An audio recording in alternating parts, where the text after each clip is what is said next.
Teenage में किया वो स्कूल का पहला प्यार कौन भूल जाता है। वो मासूमियत, वो नज़ाकत, वो एक दूसरे को देखकर शर्माना। हाय, पर क्या हर किसी को वो पहला प्यार अपनी मंजिल पा लेता है। नमस्कार, ये है फलक की कहानियों का अद्भुत संसार किस्सा कहानी। मैं लावण्या नायडू आज आपको सुनाने जा रही हूँ अपनी स्वरचित कहानी, जिसका शीर्षक है ये उन दिनों की बात है। फेसबुक पर नोटिफिकेशन नए फ्रेंड रिक्वेस्ट का, और नाम देखकर दिल जा पहुंचा 12 साल पीछे अपने स्कूल के दिनों में। यार, भाभी आ रही है।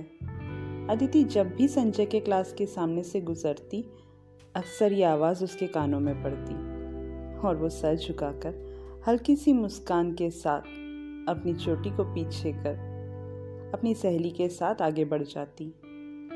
अदिति क्लास 9वीं में थी और संजय 10वीं में। दोस्तों के छेड़ने से सिलसिला शुरू हुआ था। वो टीनेज का पहला प्यार, जब पूरी दुनिया हसीन लगने लगती है। स्कूल पहुंचने की जल्दी, लंच ब्रेक का इंतज़ार, जब संडे से नफरत होने लगती है, उस उम्र में थे दोनों। एक दूसरे के सामने से गुजरते हुए टकरा जाना बहुत देर तक दिल की धड़कनें बढ़ा देता था। किताबों में दोनों का नाम का पहला अक्षर जोड़कर लिखना एक अलग ही खुशी देता था। फ्लेम्स से कॉपी भरी होती थी, जैसे हर बार कुछ अलग नतीजा आने वाला हो। उस साल स्कूल का वार्षिक समारोह में अदिति का डांस परफॉर्मेंस था। ये बात संजय पहले से जानता था। अदिति जब मेकअप रूम से तैयार होकर परफॉर्मेंस के लिए निकली, संजय जो अदिति के इंतजार में बाहर ही खड़ा था, उसकी धड़कनें जैसे रुक गई। अदिति को देखकर अपनी मुस्कान के साथ हाथों से ही सुंदर दिख रही हो का इशारा कर वहां से चला गया। अदिति भी तो इसी का इंतजार कर रही थी। शर्मा गई। साथ में जो सहेली थी, उसने अदिति को छेड़ना शुरू कर दिया। फंक्शन के बाद वापस घर जाते हुए स्कूल बस में संजय अदिति के पीछे वाली सीट में बैठा था। दोनों बिना बात के न जाने आंखों से कितना कुछ बोल गए। एक बार एग्जाम में जब 9वीं और 10वीं को साथ बिठाया गया, संजय और अदिति पास पास बैठे। भगवान ही जाने दोनों ने उस दिन एग्जाम में क्या लिखा होगा। कभी कभी संजय साइकिल में अपने दोस्तों के साथ अदिति के घर के चक्कर भी काट कर चला जाता। अदिति अपने छत से उसे देख लेती और छुप जाती। दोनों ने कभी एक दूसरे से बात नहीं की, पर यह कुछ अलग था दोनों के बीच। देखते देखते संजय का फेयरवेल का दिन आ गया। सबने खूब मजे किए। फंक्शन खत्म हुआ। अदिति ने सबसे छुपकर एक ग्रीटिंग कार्ड संजय को पकड़ा दिया। उसमें एग्जाम और आने वाले जीवन के लिए शुभकामनाएं थीं। संजय ने भी जो गुलाब दिया अदिति को, उसने वो छुपाकर डायरी में रख दिया। कुछ दिनों में दोनों अपने अपने जिंदगी में व्यस्त हो गए। कभी कभी संजय चक्कर लगा जाता अदिति के घर की तरफ। धीरे धीरे वो भी अपने कॉलेज में बिजी हो गया और अदिति अपनी पढ़ाई में। 1-2 साल यूं ही बीता। फिर अचानक संजय एक दिन अदिति की सहेली से मिला।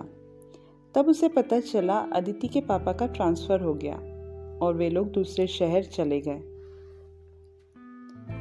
आज इतने सालों बाद अदिति का फ्रेंड रिक्वेस्ट देखकर संजय अपनी बीते दिन की सैर कराया और कई सवाल दिल में लिए उसने एक्सेप्ट बटन दबा दिया।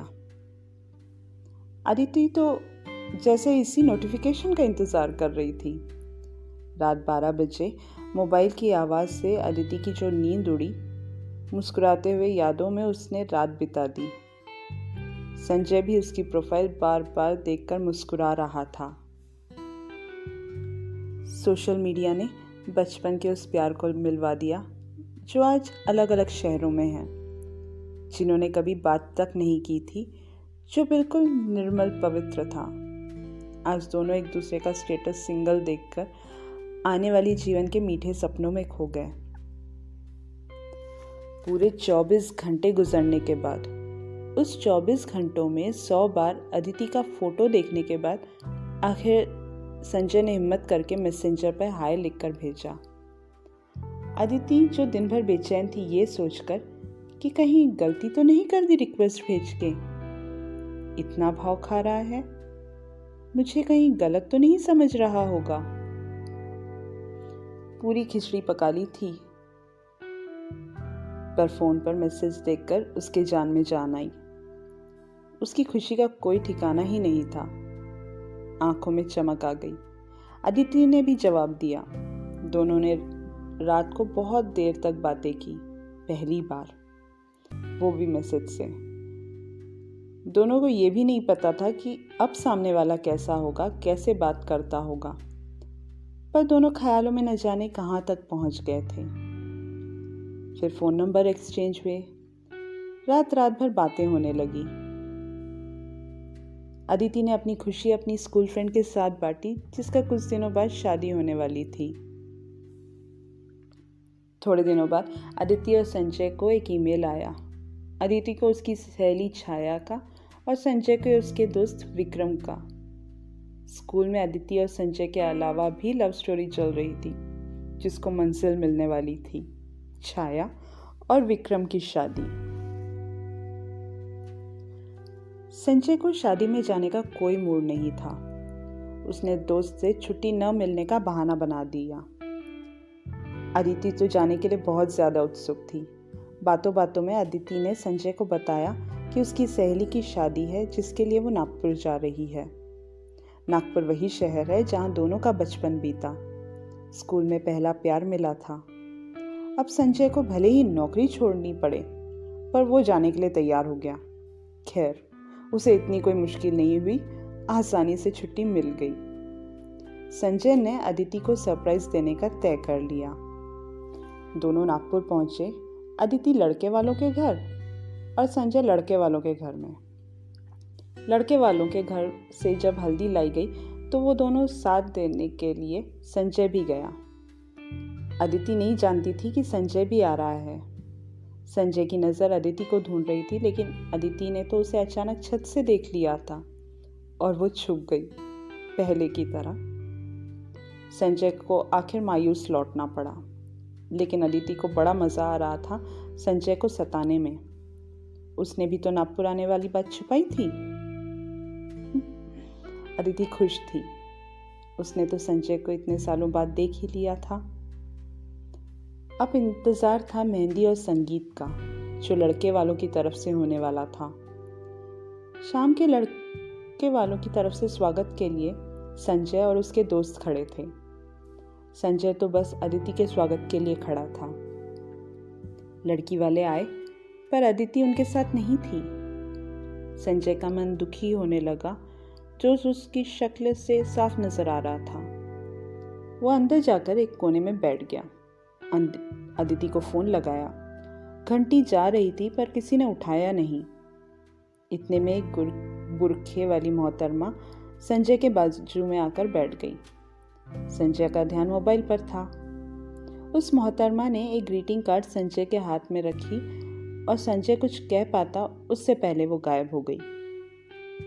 संजय ने कार्ड खोला तो उसमें लिखा था, बहुत अच्छे लग रहे हैं, लगता है किसी को ढूंढ रहे हैं, ढूंढिए मिल जाएगी। और नीचे लिखा था ए। संजय समझ गया वो बुरके वाली मोहतरमा अदिति ही थी। सारे मेहमानों के बीच वो पागलों जैसे अदिति को ढूंढ रहा था। थोड़ी देर में जैसे ही संगीत शुरू हुआ, अदिति ने स्टेज पर डांस करना शुरू किया। संजय की नज़र उस पर पड़ी और उसकी धड़कन आज फिर एक बार जैसे रुक गई। इतने सालों बाद दोनों आमने सामने थे। दूल्हा दुल्हन से ज्यादा तो ये दोनों शर्मा रहे थे। स्टेज से उतरकर संजय ने अदिति से पूछा, फंक्शन के बाद क्या कर रही हो? अदिति ने जवाब दिया, कुछ नहीं। मेरे साथ चलोगी? कहाँ? वो सरप्राइज है। अदिति ने हाँ कर दी।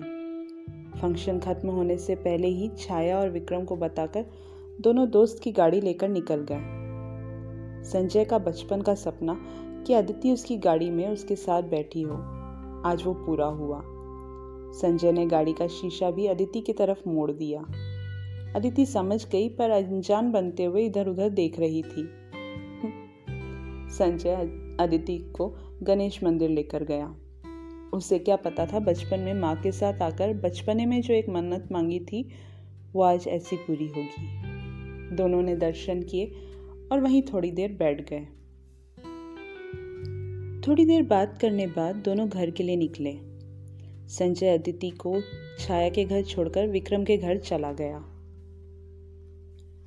रात भर दोनों को नींद नहीं आई। संजय ने अदिति को मैसेज करके पूछा, तुम कल शादी होने के बाद मेरे साथ एक जगह चलोगी? अदिति ने हाँ लिखकर मैसेज किया। अगले दिन मंडप में दुल्हन के साथ अदिति को आता देख संजय उसको देखता ही रह गया। भला की खूबसूरत लग रही थी अदिति।